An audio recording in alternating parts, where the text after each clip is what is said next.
Assalamualaikum warahmatullahi wabarakatuh. Perkenalkan, nama saya Alfaiz Ardiansa Desika dari kelas 2 KPIB dengan NIM 043. Di video kali ini kita akan membahas tentang filsafat fenomenologi, positivisme, dan postpositivisme. Kita akan sama-sama belajar mengenai konsep-konsep tersebut dan bagaimana konsep tersebut itu diterapkan dalam filsafat ilmu. Mari kita mulai dengan fenomenologi. Fenomenologi adalah aliran filsafat yang didirikan oleh Edmund Husserl pada awal abad ke-20. Konsep utama dalam aliran fenomenologi adalah fokus pada fenomena itu sendiri, yaitu pengalaman langsung dan deskripsi objektif tanpa penilaian atau interpretasi. Fenomenologi bertujuan untuk melihat atau memahami esensi fenomena melalui pengalaman secara langsung. Selanjutnya kita akan melihat positivisme. Positivisme adalah aliran yang didirikan oleh Auguste Comte pada abad ke-19 dan menekankan pada metode ilmiah dalam memahami dunia. Pendekatan positivisme menekankan pada pengamatan empiris, pengukuran objektif, dan juga penelitian eksperimental. Positivisme berpendapat bahwa pengetahuan hanya dapat diperoleh melalui metode ilmiah yang dapat diuji dan diverifikasi. Terakhir, saya akan menjelaskan tentang postpositivisme. Postpositivisme berkembang setelah adanya positivisme dan mengakui bahwa penelitian ilmiah juga dipengaruhi oleh faktor-faktor sosial, sejarah, dan juga bahasa.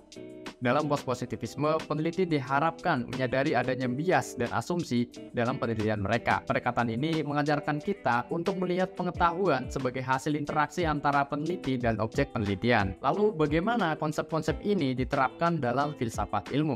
Mari kita bahas. Fenomenologi memberikan pendekatan yang mendalam untuk memahami pengalaman manusia dan mencari makna di balik fenomenanya. Fenomenologi memberikan pendekatan yang mendalam untuk memahami pengalaman manusia dan mencari makna di balik fenomena yang diamati. Dalam filsafat ilmu, fenomenologi digunakan untuk mempelajari pengalaman subjektif dan memahami bagaimana manusia itu berinteraksi dengan dunia. Lalu pada positivisme. Positivisme itu memberikan dasar yang kuat bagi metode ilmiah yang objektif dan verifikatif. Dalam filsafat ilmu, positivisme digunakan untuk mengembangkan penelitian yang didasarkan pada data empiris dan diuji hipotesis dengan menggunakan metode ilmiah yang terstandarisasi. Namun, pada postpositivisme mengingatkan kita untuk tetap kritis terhadap faktor-faktor sosial, sejarah, dan bahasa yang dapat mempengaruhi penelitian ilmiah. Dalam filsafat ilmu, postpositivisme menekankan perlunya pertimbangan konteks sosial, interpretasi, dan perspektif dalam melihat pengetahuan. Dengan memahami filsafat fenomenologi,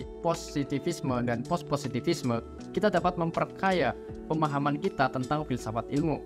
Melalui penerapan konsep-konsep ini, kita dapat mengembangkan penelitian yang lebih holistik dan menyeluruh. Kita dapat memahami pengalaman manusia, menerapkan metode-metode yang objektif, dan juga tetap kritis terhadap faktor-faktor yang mempengaruhi penelitian ilmiah. Dan itulah penjelasan singkat mengenai filsafat fenomenologi, positivisme, dan postpositivisme.